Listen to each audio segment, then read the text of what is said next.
Welcome back, ladies and gentlemen, to Crusader Kings 2 Elder Kings Edition. This is the Dawnguard campaign, and we are back in the province of Skyrim, where Queen Freyr, the devoutest of the devoted Baal worshippers, seeks to take over the realm and establish I believe, the first Daedric province that would be? I don't know if that's right or not, but I think it would be the first province that's ever been ruled by a Daedric prince. And we will see what kind of chaos ensues because of that.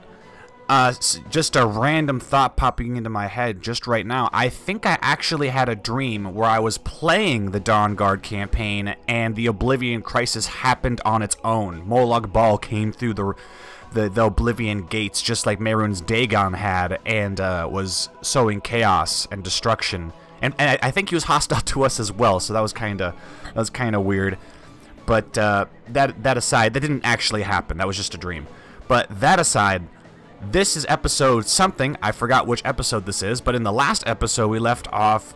What did we do? We defeated Winterhold. We took Ustengrav from them. The Rift got extremely greedy and decided to attack us, and in a brilliant military maneuver, Queen Freyr was able to destroy them.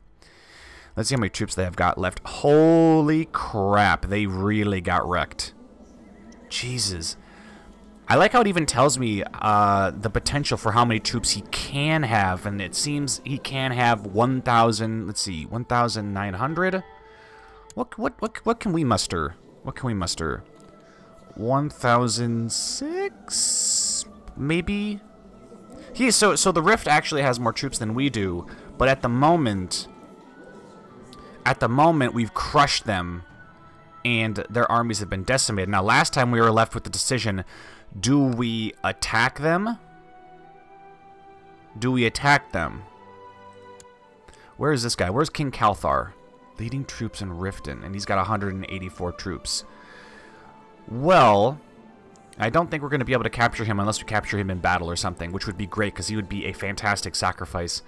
But essentially what's going to have to happen, here are our options. We either sue for a white peace, which he already will agree to, in which case we don't have to worry about the threat of the Rift anymore, or we continue with the war, we crush his forces, and we enforce our demands, which essentially pays us a lot of gold, and we get a prisoner who we're going to sacrifice.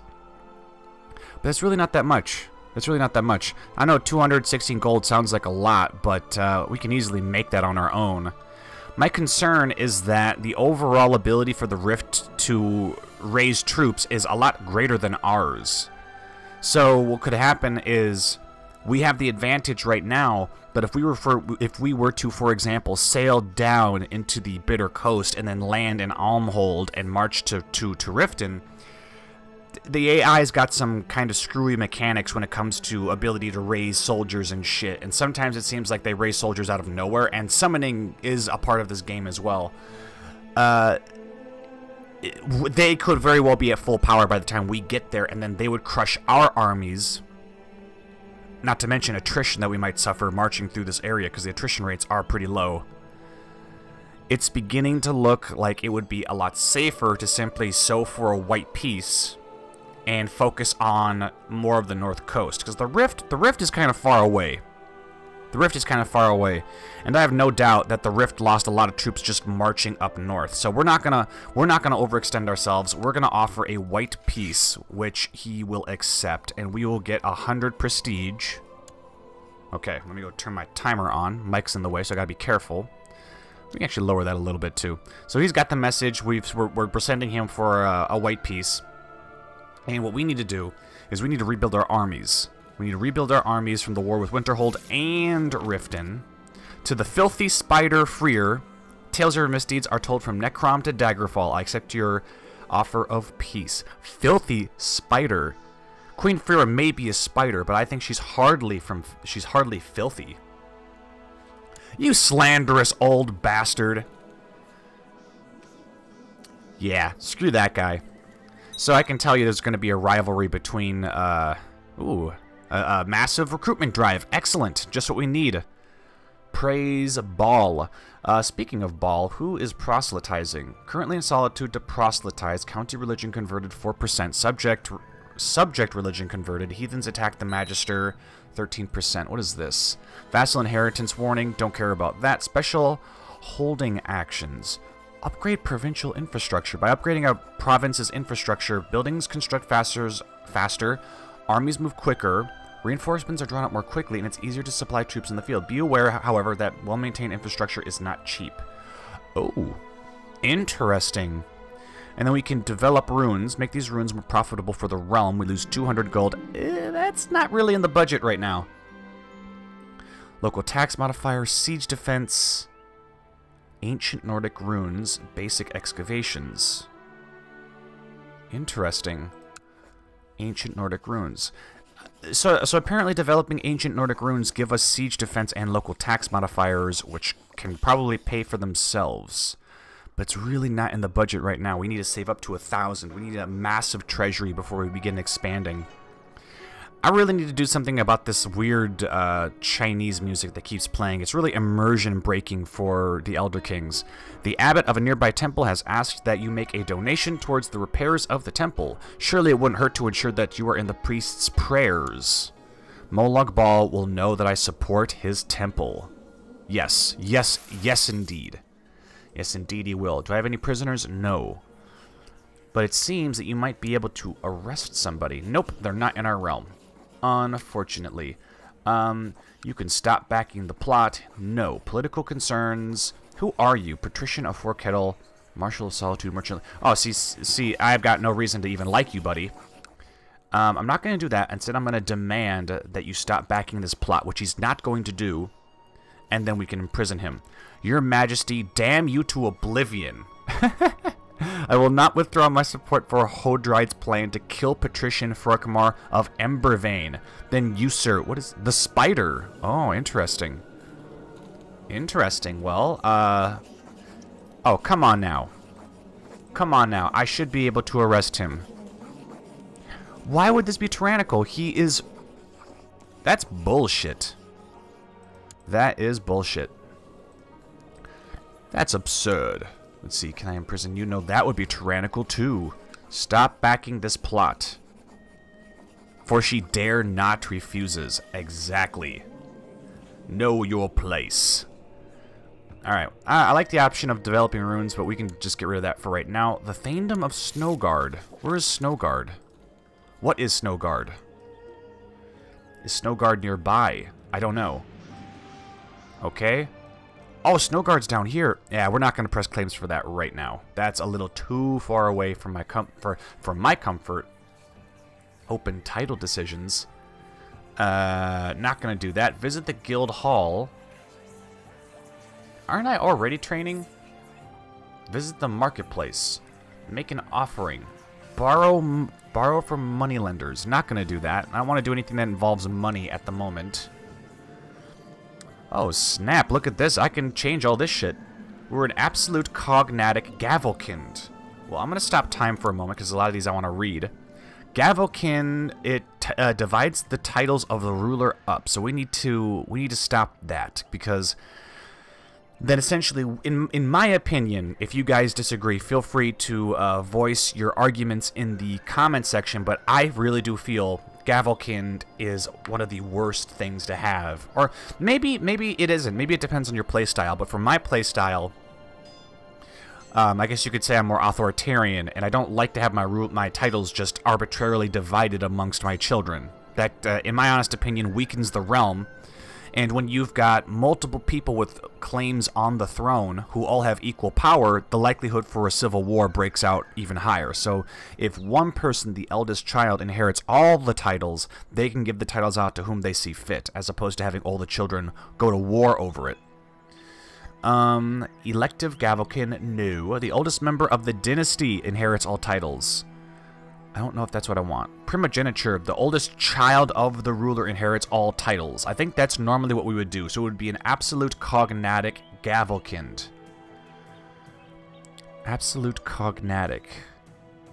Agnatic is male. Agnatic, cognatic is male and female, right? Women can inherit, but only if there are no available No available heirs.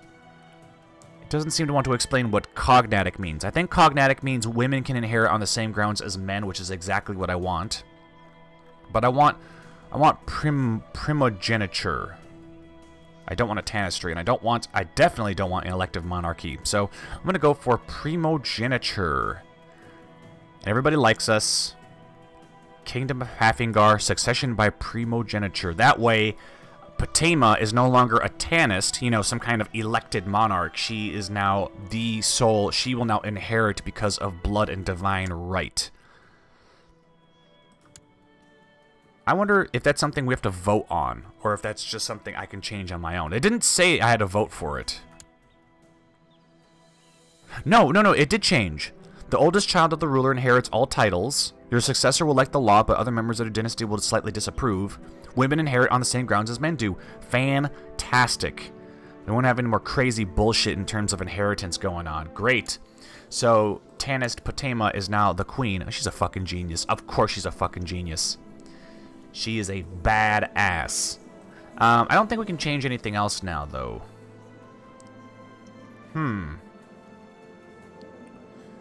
Opponents, supporters.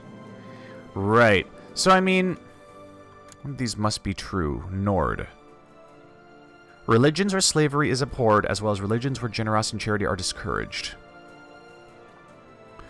Well, Molag Bal is the Lord of Domination. So I do think this would apply.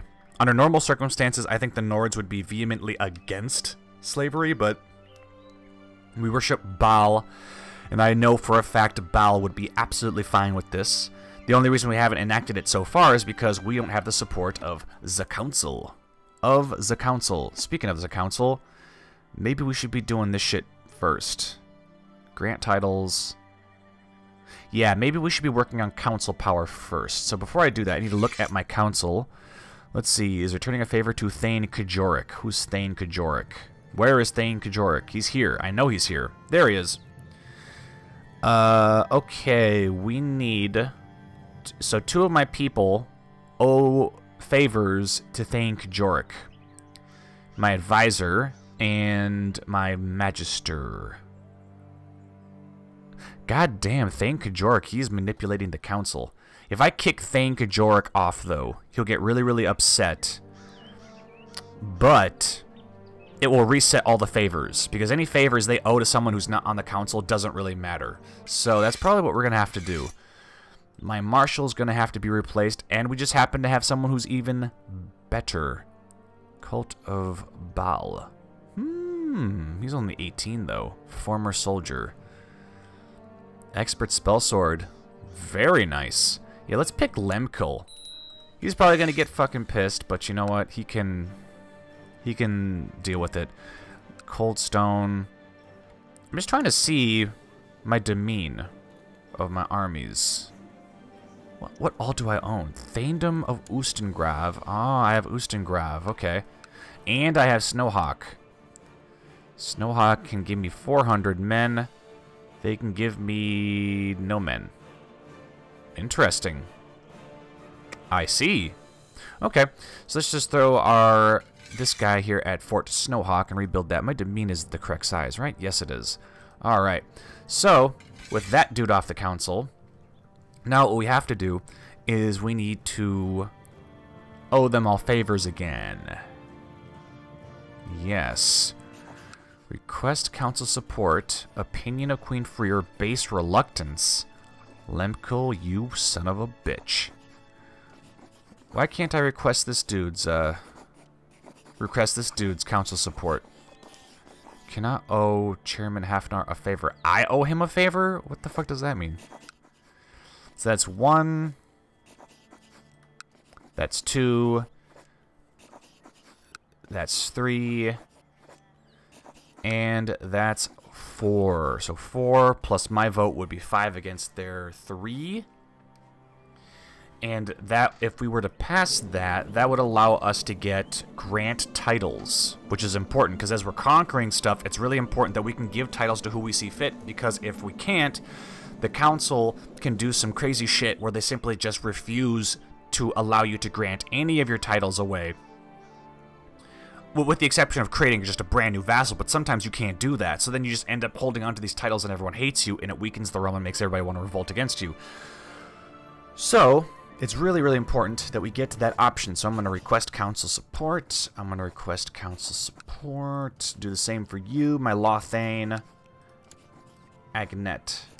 Yes. Okay. Let the timer go so that we can get the approval. The approval. Let's see, 12, 4, 5, 6, maybe 17, 1800 men. It's a fine day with you around. That's 1, 2. Where are the others? Where are the others? Where are they at? 3.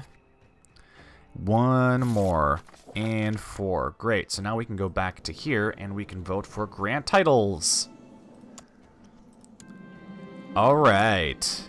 There we go. That's how you maneuver your council. So now we can imprison whenever we feel like it. We can grant titles whenever we feel like it. Let's see. For war declaration, has the ruler banishment.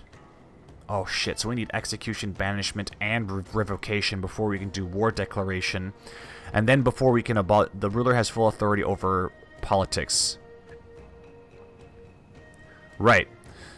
Disables, what is this? Law changes cannot be voted on by the council. Fantastic. Disables use of realm peace. Disables the advisor minor titles for kings and emperors. Ah, I see. My domain size goes up by 2. Awesome.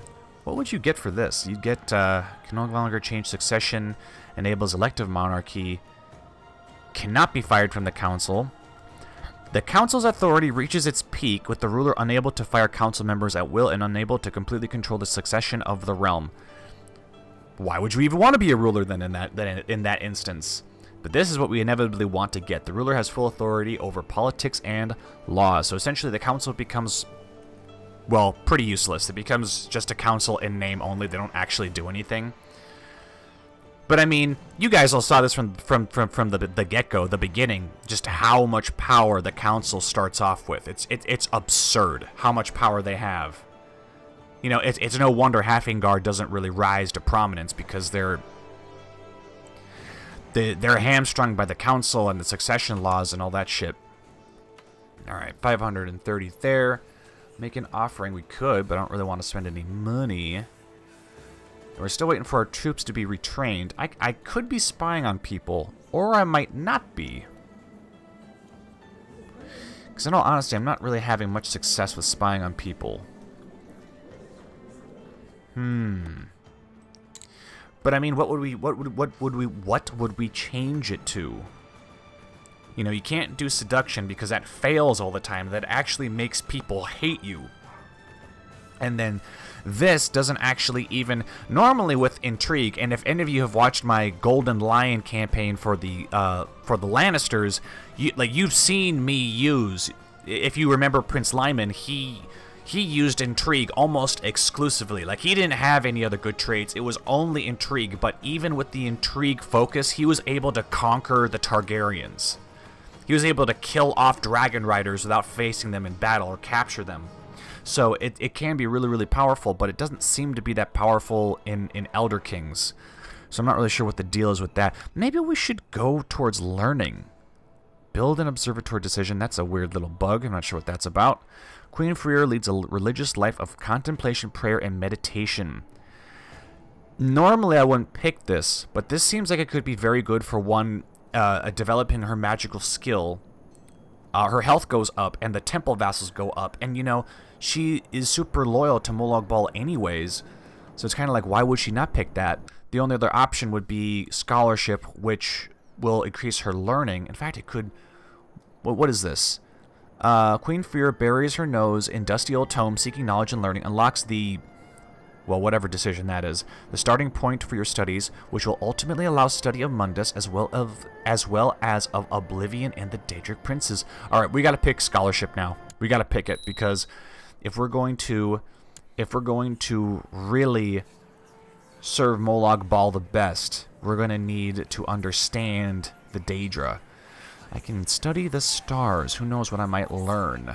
Let's do it. A small investment. You have begun construction of an observatory. It will take some time to collect all the necessary materials and get everything in order. Fantastic. This should make... It's already making her smarter. I forget how to check your magic level. What is this? Possible to rank up. Fuck yeah. What do we get? Monthly prestige. Monthly prestige. Go ahead and request that, and we'll see if the Archmaester... Is he Archmaester? Is he Archmagister? Archmage. Alright, the Archmage. Oh, man. Sweet. Look at all this crazy shit. I don't know. Power, study a specialization, refuse minor quests, accept minor quests. Why can I see that? I don't know why I'm seeing that. That doesn't seem to be right. Honored Apprentice, I hereby grant you permission to advance to the next rank within Mages Guild. It is my privilege. I am now a journeyman of the Mages Guild. What exactly that gives me, I do not know. What do I get for that? I get more prestige. I see. Okay. Maybe I can do more stuff in the guild hall? Consult your other decisions, refuse minor quests, cancel specialization training. Nope, we're not going to do that. Maybe we could compose a book, but how much would that cost? It'd only be 50 gold. I know we're not supposed to be spending gold, but this could be worth it. Well, I've already spent the money, so... To compose a book. When I inform my council of my intentions to compose a piece of literature, they nod eagerly. Naturally, my wise lady, anything else would be doing your people a disservice. Exactly. Exactly. My council knows how to talk to their queen. The council member's face reddens as I brush off the compliment. What topic will you be treating? Another continues. I will be tackling the complexity of war, or something along those lines. You choose a martial theme. It should be about the intricacies of relationships, diplomacy, or intrigue. Something in honor of Molag Bal, or something educational. I shall chronicle my family history, of course. Glory to the House of Bloodmouth. You choose a theme not relating to any particular attribute. No, I think we should write something to honor Molag Bal. That seems to be fitting. Please tell me she doesn't go on a okay, she doesn't seem like she goes on a regency or anything like that. Let's see if we can get her a new haircut. Because she's starting to show a little wear and tear on the face. Not saying that she's not a good... She's not an attractive queen. She still is quite attractive. I'm just wondering if we can't go back, apparently. Can only go forward. Alright. That's her old hairstyle. New hairstyle. The braid. Straight... That's decent. All up at the top. If you do all... Oh. If you go back, it changes the background. That's not good. That's another weird little bug. Yeah, look at that. That's so weird. Why is that happening? I have no idea. My liege, I have tried to make Jarl Harkon the Whisperer realize what a benevolent and peaceful ruler you are, but you've only messed things up. What a son of a bitch. Advar? Oh, Serana got married. Okay. That is, benevolent vampires. Known to be a vampire, but is likewise known not to feast on unwilling sources of blood, either by only taking blood meals from willing subjects or by avoiding feeding entirely. Okay. Is her husband a vampire? No, he is a homosexual, and they had Advar. I see. Interesting. Also, interesting sigil. Ideal Masters. Isn't he supposed to be worshipping Baal? You'd think Valerica would be the one who worships the Ideal Masters. Interesting stuff going on over there. Your observatory is finally ready. It is with great anticipation that you prepare to make your first observations. Studying the stars, and the learning increases. She's a genius after all, so she still needs to show her prowess in battle. Well, she will once our armies have been built up to completion. I mean, my own demesne still needs 800 more men, so we're going to be at peace for some time. Well, I say that, but the worshippers of Molag Bal can't be at peace for too long because, well, they're Daedra worshippers and they need to fight. Can you control Hrothgar? No, you can't. That makes sense. Ah, fuck. To the frigid, infidel Freer, damn you to oblivion. This is a formal declaration of war. Who is this? Invoker of Elder's Blood. And he's got a lot of soldiers. How does he get so many soldiers? Event spawned. What does that mean? What event has spawned? That's really bizarre. What event has spawned? An inquisitorial conflict in Hjal March. Okay, so yeah, sure, we'll fight you. That's fine. But Invoker, is he? So he's waging an Inquisition war against us. Right. Vassalizes lords of his religion, takes all other titles in the Jarldom of Hjal March. If we win, he pays us 78 or 68 gold. I think he loses 75 favor. He loses 150 prestige. We gain 200 favor. We gain 100 prestige, and our moral authority goes up by 3%, which would be a glorious victory for Molag Bal. Moral authority is 28.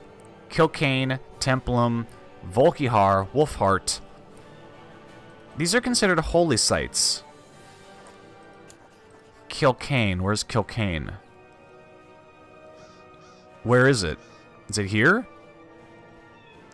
I'm confused. Where is Kilkane? Is that in Brindleholm? No. Is it in Skingrad? No. Where is it? It's really odd. Okay, that's neat, I guess. How about the other places? Templum. Templum, is that here? It is. Okay, for some reason the Imperial Isle is also a holy site. Volkihar, obviously. Wolfheart. Where's Wolfheart? Where's Wolfheart? Is that here? In Markarth? Ah, it is. And then Zafrabel, yes, is going to be in Morrowind, of course. But where is it going to be in Morrowind? Is it going to be here? Zafrabel. No. Where is it? Damn you, tell me. Alright, it's here somewhere. I just don't know where. I'm beginning to think that maybe to fully achieve victory with Molag Bal. You know what? Maybe that's the point of causing the Oblivion Crisis. Maybe that's the point of causing the Oblivion Crisis, is so that we can bring in the legions of Molag Bal, so that we can reconquer all of the holy sites. Because they're all over Tamriel. There are one's over here, one's here, one's in Markarth, which we can take on our own. One's over here, and one's in Volkihar. So I think it has to be, let's see, Holy Site is held by a member of the Cult of Molag Bal faith, but is a vassal of another religion, so that's unacceptable. And if we get all of these, then yeah, if we can get this to 100%, then I think we can say that we have made Molag Bal the most powerful deity in the realm. But anyways, we have more pressing concerns. We have an army of Invoker Gralnak. I don't know who this guy is. Is he? Oh, he's an adventurer.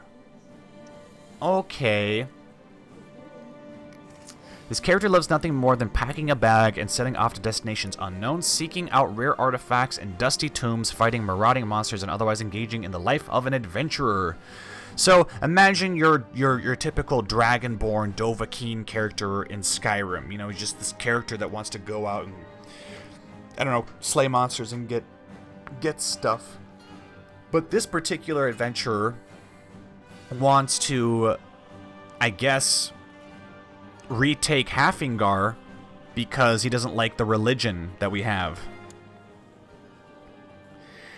He does outnumber us. He does outnumber us. But... ah, shit. Snowhawk might be in trouble here.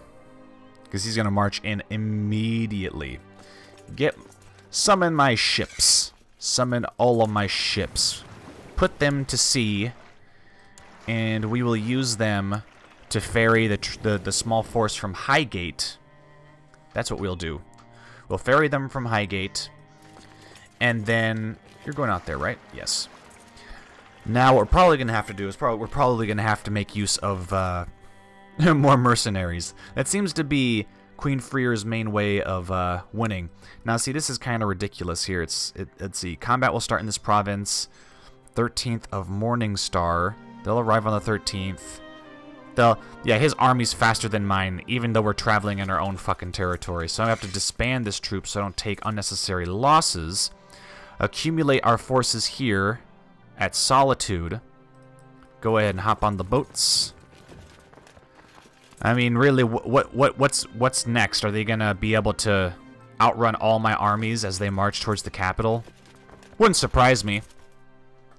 Are they just gonna siege Snowhawk?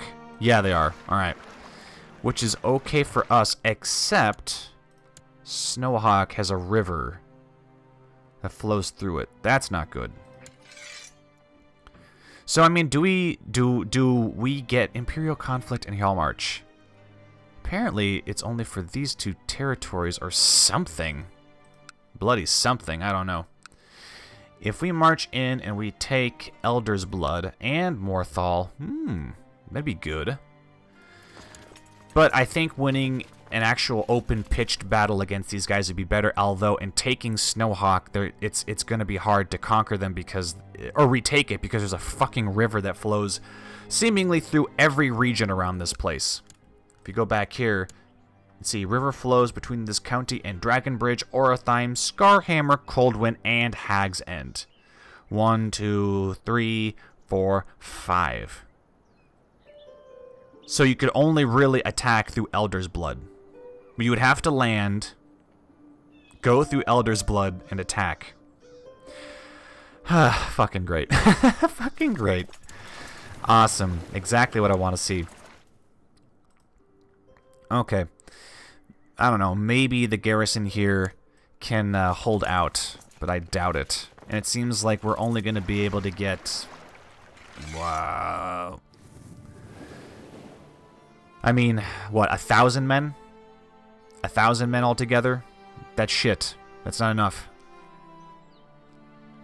Okay. Yeah, fucking armies take long enough. Well, while they're taking their sweet-ass time to get back, let's go look through some of our mercenaries. People we can use. Do you have Harlan's Hounds? The Hounds of Harlan? Yes, we do. 120 gold. 7. Shit, 7. Damn.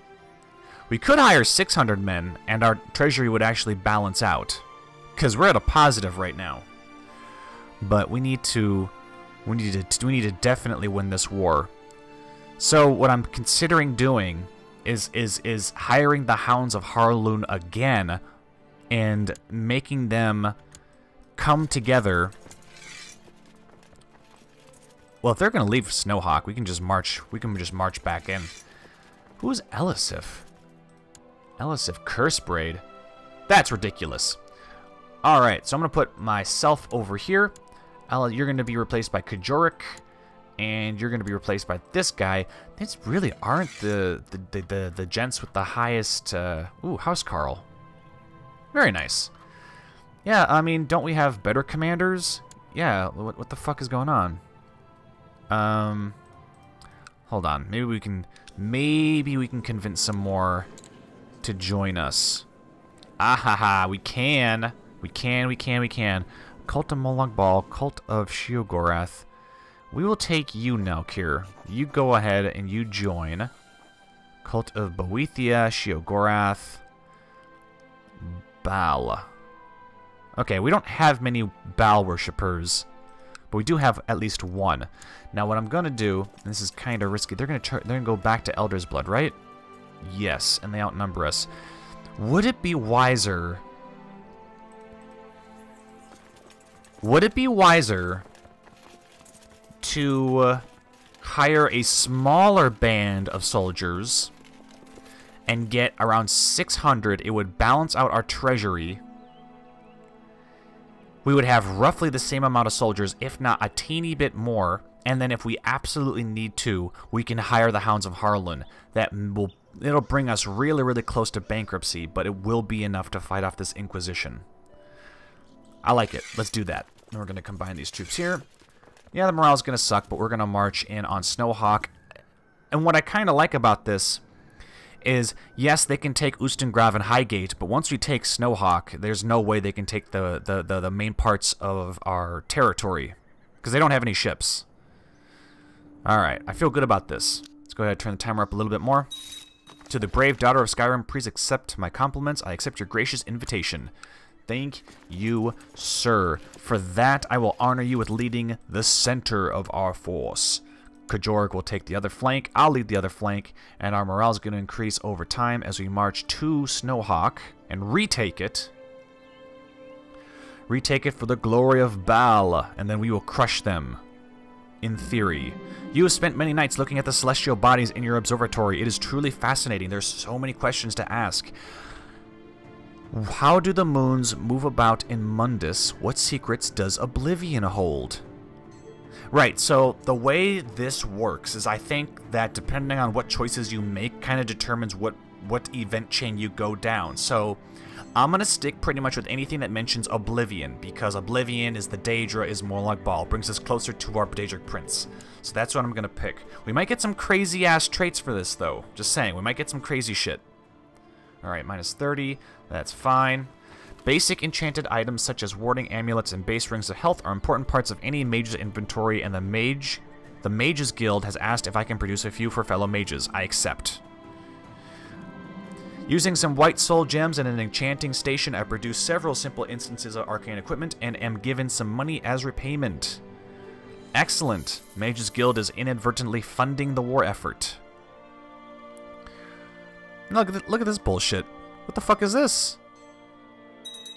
Hammerfellian War for King Dova's claim on Dragonbridge. What the hell does that mean? High King Haquan of Hammerfell has called High Chief Azadel Santaki. What the fuck? What is this shit? Who are these guys? King Dova the Dragon? What? Who is this guy? Where is this guy? So, you're telling me that all of Hammerfell is now descending upon Dragonbridge? When the hell did this all happen? Was there a warp in the west or something that I missed? Look at this shit. High King, hey, well, I'm kind of... He's a confederation, right? No. But he's called other people into his war too. 200. 1,000. So they have 2,000 men. They have 2,000 men and they're marching on Dragonbridge. You sons of bitches. You know what? Why can't you guys just stay in your deserts? Why do you have to come to Skyrim?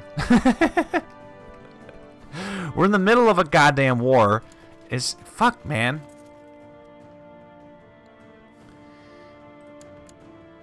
Let's see. They're gonna march in Elder's Blood. They'll get there on the 21st. Who's leading this army? Gralnok. Gralnok is a really competent commander too, which is kind of shit. What artifact does he have? He's a Colovian Destrier, a Stray Mutt, an Ancient Falmer armor, an old relic of the Falmer, the lost snow elves of Skyrim. As the snow elves were well adapted to the frigid climate of Skyrim, they saw little need for heavy attire, preferring light construction that maximizes comfort and range of motion for archers. Interesting. We could attack them. We could. But I have a feeling that the army of Invoker Gralnok is going to march straight upon us. Yeah, they're marching. They are wasting no time. And they kind of do outnumber us a little bit. My only hope here is that Gralnok is leading this army by himself. That's what I'm hoping. Is that he's leading this army by himself and that he's going to have open flanks that we can take advantage of. He's at 882 light infantry, 30 heavy infantry. I don't know what P means. 873 P. What does P mean? He has a lot more P than we do. But we have a lot more heavy infantry. Which, oh, and a lot more archers too. Maybe, I think... Okay, so P, I think, stands for battle mages. Because the battle mages here, they actually use the little pikeman icon. And pikemen start with the letter P. So I think that the game is confused and it thinks... Well, that battle mages would use the little P icon. This could be really, really bad. Because that means he almost half his force is battle mages.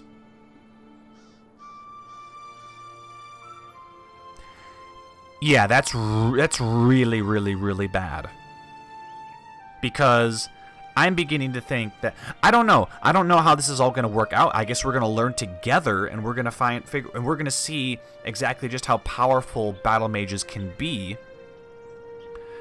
Because I've never played a Crusader Kings 2 mod where battle mages were used. But I mean, we have the advantage in heavy infantry, and we have the advantage in archers. So I don't know if archers are going to be able to kill the battle mages at range, or if the battle mages are just going to destroy everybody. We will find out. Oh, man. 10th of last seed. So here we go. Alright, battle is joined. He does have an open flank. He has an open flank here. But you know what? I think they might actually have the advantage. They've got a swarm tactic. Elder's Blood Company. And they're starting with, in the skirmish phase, the armies will stay at a distance. Archers, horse archers, and light cavalry excel in the skirmish phase. We have a lot more archers. So it doesn't seem their battle mages are going to be able to help them during the skirmish phase. But let's see how the... Oh, great, my center's collapsing because Gisser of Kilcreath is an absolute fool.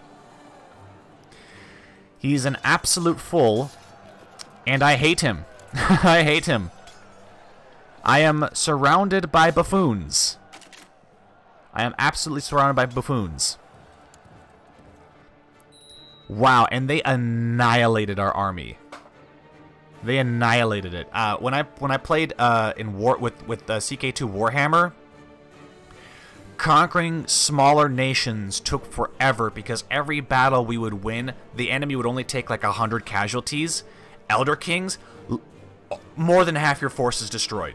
Which I guess kind of makes sense. It kind of makes sense. Doesn't really bode well for us. It kind of does make Gralnok seem a little bit OP, though. But you know what? My commanders were... I don't know. Maybe I need to look over that battle again, because maybe those battle mages did come out of nowhere and did actually do some good. I don't know. I was looking at the skirmish phase, and just all of a sudden we were getting wrecked. So these two, I think I'm going to actually arrest them and have them sacrificed, because that was terrible. And of course it's going to make everybody hate us, but at this point in time, guys, this is some bad shit. This is some really, really bad shit. We've got the 1,000 nations. A message about offer to join war. To the heroic Queen Freer, hello friend, your cause is righteous. Please accept my offer to join you in the Inquisition. Harvester, you have no men. You have no men. Why has Baal abandoned us? Why? That's really funny. Yes, I will accept your aid, but that is still really fucking funny. Plane melders. What the fuck are plane melders? I don't know. What is this? That's a really cool sigil. I want that sigil. Can I have that? Ah, interesting. I don't know. Baal, if you want to see your most devout followers survive, you need to fucking help us out here. Oh, apparently he's got 200 men. Okay. I don't know where that came from. But right now, we are in a very, very bad way. Dangerous faction. This son of a bitch. It'd make everybody hate me if I do that. I'm considering it, though. I'm beginning to consider that North Korea mode may be the only way. Because with North Korea mode, I can just imprison people at will without the vote of the council. I could actually arrest everybody on the council. Because Blood Moon was... I think the premise of these sorts of playthroughs were to be North Korea mode. And that's how I played Blood Moon, and that ended up horribly. But now you can see I'm doing the same thing again, but this time, even without being North Korea mode, I'm still kind of getting dogpiled. Like, that's just how hated the Daedra are. So I'm beginning to think, if we lose this war here, we lose everything. I think. Right? Is that how it works? I'm not sure. It's because it says for Hjalmarch, Inquisitorial conflict in Hjalmarch, contested title. If they win, Hjalmarch is going to essentially rise to its own kingdom, and they'll take Ustengrav, Dragonbridge, and Snowhawk. So we won't lose completely, but we'll lose a fuck ton of our territory, all because of this motherfucker here. Now, how this dude came into power is a complete fucking mystery to me, because it's like, okay, who are you? Where did you come from? This truce was signed after the Elder's Blood conquest of Morthal. The war against Jarl Threki of Hjalmarch was won by Invoker Gralnak.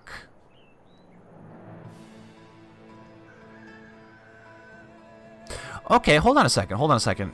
This situation may not be as dire as I thought it was, and I'm really glad I paused for a second to think about it. This situation is not as dire as we think it is. They're not trying to take over all of our territory.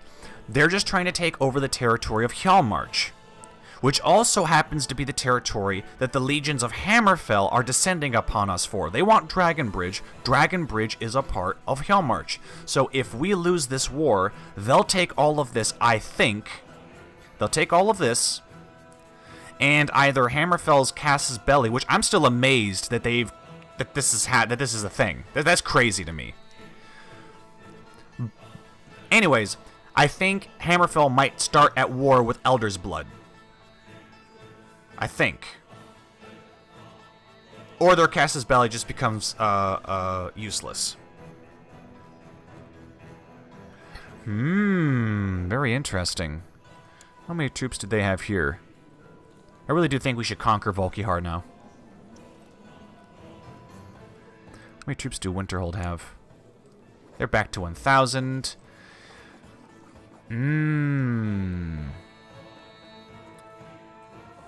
Well, Hjalmarch will rise up as a new kingdom if we lose. And even if we win, we'll have to suffer the legions of Hammerfell. This is a really tough position to be in.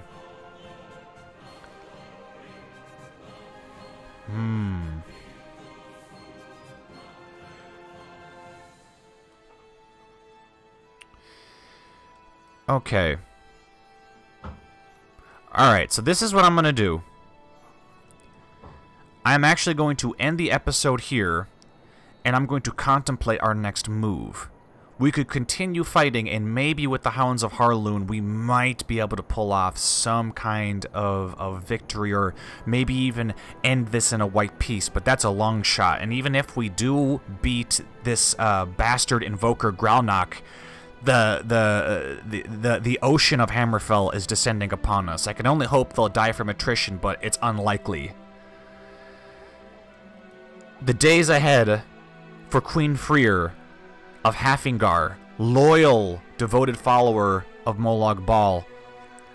The days ahead look quite grim, but she holds on to hope. Not everything is lost, And when there's a will, there's a way, and we will find one. But that will have to be in the next episode. Thank you guys for watching. This has been Crusader Kings 2 Elder Kings edition of the Dawnguard series. If you enjoyed this episode, be sure to like, comment, and subscribe. I have been the Golden Joblivion. This has been Queen Freer the Whisperer. Right? That's her name? Yes, that's her name. And until next time, see you all later.